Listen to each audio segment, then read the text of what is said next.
করি নাই, মাত্র শুরু করলাম, দেখা যাক স্বাদ হয়েছে না একটু বলতেছি পরে। দেখতে পাচ্ছেন দর্শক, আমরা কিন্তু গভীর জঙ্গলে খাচ্ছি।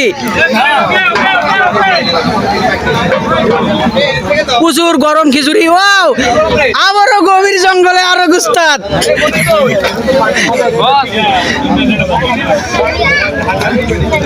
আমি এই খিচুড়ি খাওয়ারে পারবো না এতগুলো।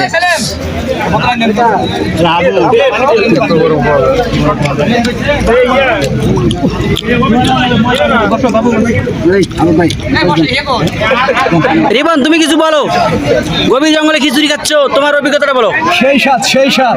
খাওয়াই নাই, স্বাদ কই বের থেকে বেলে। খিচুড়ি গায়ে মনে হইতেছে আমরা আরো 3 ঘন্টা ফুটবল খেলতে পারবো। খিচুড়িতে এত পরিমাণে এনার্জি। ও আপনারা দেখতে পাচ্ছেন ঠান্ডার মাংস। নিল না কেউ, লেবু আছে তো ওখানে। লেবু আনো, লেবু আনা রাখবো। লেবু আনবো,